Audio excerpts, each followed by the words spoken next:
ಓಂ ಶ್ರೀ ಗುರುಭ್ಯೋ ನಮಃ. ಫ್ರೆಂಡ್ಸ್, ಎಲ್ಲರಿಗೂ ನಮಸ್ಕಾರ. ಪ್ರೀತಿಯ ಮೇಷರಾಶಿಯ ಆತ್ಮೀಯ ಬಂಧುಗಳೇ,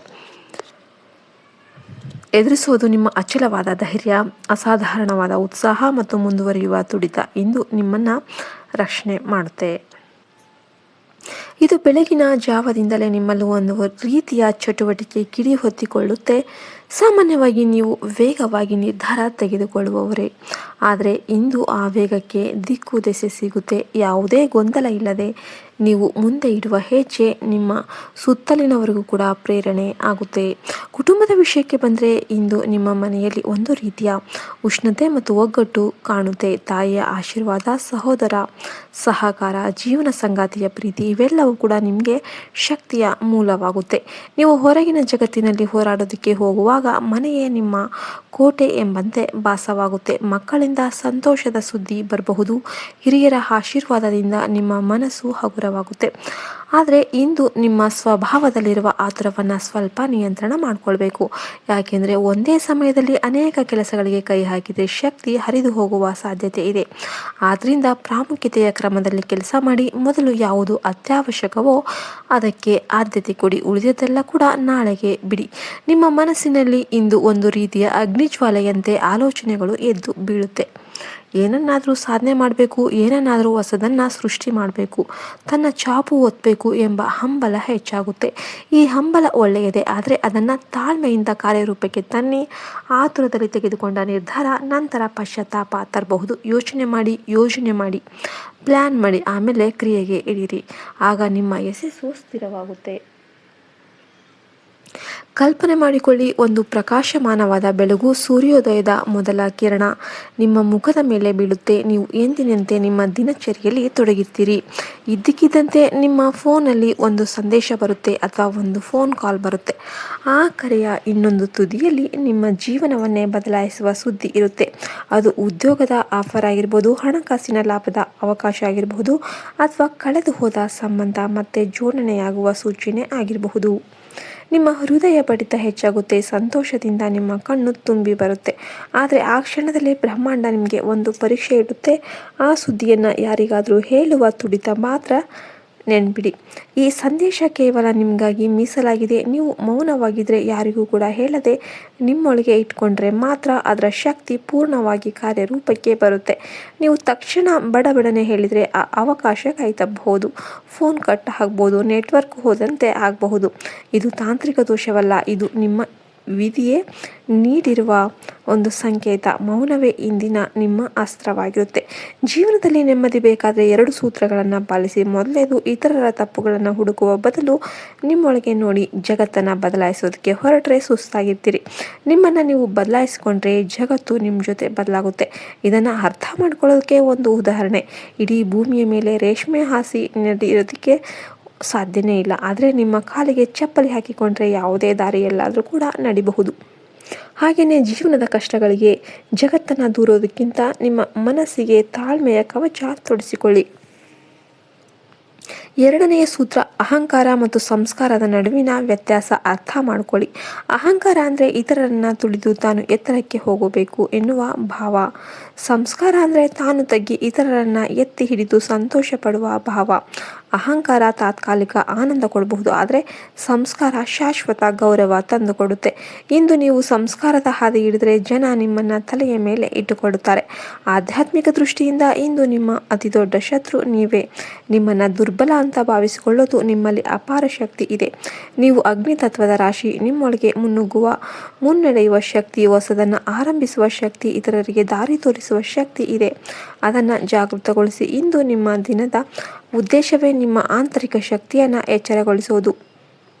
ಇಡೀ ದಿನ ಮತ್ತು ರಾತ್ರಿಯ ಬಹುಭಾಗ ಅಂದರೆ ರಾತ್ರಿ 8ರವರೆಗೆ ಚಂದ್ರದೇವನು ತನ್ನ ಸ್ವಕ್ಷೇತ್ರವಾದ ಕರ್ಕಾಟಕ ರಾಶಿಯಲ್ಲಿ ಸಂಚಾರ ಮಾಡ್ತಿರ್ತಾನೆ. ಕರ್ಕಾಟಕ ರಾಶಿ ಜಲತತ್ವದ ರಾಶಿಯಾಗಿದ್ದು ಮನಸ್ಸಿನ ಕಾರಕನಾದ ಚಂದ್ರನು ಇಲ್ಲಿ ಇರೋದ್ರಿಂದ ಭಾವನೆಗಳ ಏರಿಳಿತ ಹೆಚ್ಚಿರುತ್ತೆ.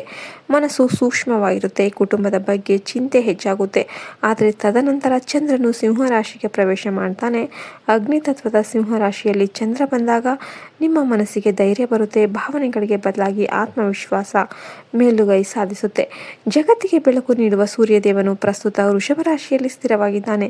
ವೃಷಭ ರಾಶಿಯಲ್ಲಿ ಸೂರ್ಯ ಇರೋದು ಸ್ಥಿರವಾದ ಆಲೋಚನೆ, ಕಠಿಣ ಪರಿಶ್ರಮ, ದೀರ್ಘಕಾಲದ ಯೋಜನೆಗಳಿಗೆ ಪೂರಕವಾದ ವಾತಾವರಣ ಸೃಷ್ಟಿಯಾಗುತ್ತೆ. ಓಂ ಶ್ರೀ ಗುರುಭ್ಯೋ ನಮಃ. ಫ್ರೆಂಡ್ಸ್, ಎಲ್ಲರಿಗೂ ನಮಸ್ಕಾರ. ಪ್ರೀತಿಯ ಮೇಷರಾಶಿಯ ಆತ್ಮೀಯ ಬಂಧುಗಳೇ, ಎದುರಿಸುವುದು ನಿಮ್ಮ ಅಚಲವಾದ ಧೈರ್ಯ, ಅಸಾಧಾರಣವಾದ ಉತ್ಸಾಹ ಮತ್ತು ಮುಂದುವರಿಯುವ ತುಡಿತ ಇಂದು ನಿಮ್ಮನ್ನು ರಕ್ಷಣೆ ಮಾಡುತ್ತೆ. ಇದು ಬೆಳಗಿನ ಜಾವದಿಂದಲೇ ನಿಮ್ಮಲ್ಲಿ ಒಂದು ರೀತಿಯ ಚಟುವಟಿಕೆ ಕಿಡಿ ಹೊತ್ತಿಕೊಳ್ಳುತ್ತೆ.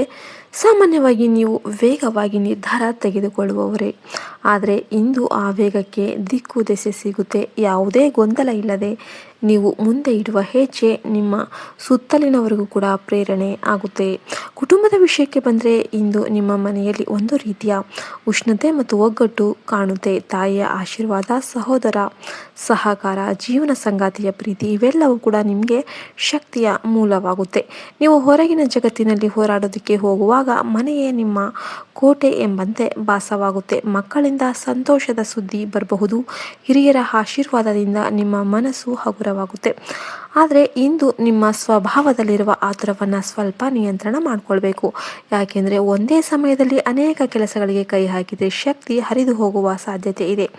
ಆದ್ದರಿಂದ ಪ್ರಾಮುಖ್ಯತೆಯ ಕ್ರಮದಲ್ಲಿ ಕೆಲಸ ಮಾಡಿ. ಮೊದಲು ಯಾವುದು ಅತ್ಯವಶ್ಯಕವೋ ಅದಕ್ಕೆ ಆದ್ಯತೆ ಕೊಡಿ, ಉಳಿದದ್ದೆಲ್ಲ ಕೂಡ ನಾಳೆಗೆ ಬಿಡಿ.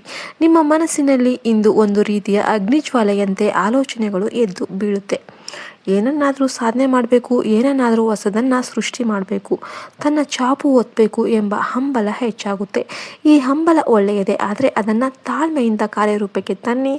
ಆತುರದಲ್ಲಿ ತೆಗೆದುಕೊಂಡ ನಿರ್ಧಾರ ನಂತರ ಪಶ್ಚಾತ್ತಾಪ ತರಬಹುದು. ಯೋಚನೆ ಮಾಡಿ, ಪ್ಲ್ಯಾನ್ ಮಾಡಿ, ಆಮೇಲೆ ಕ್ರಿಯೆಗೆ ಇಳಿರಿ. ಆಗ ನಿಮ್ಮ ಯಶಸ್ಸು ಸ್ಥಿರವಾಗುತ್ತೆ.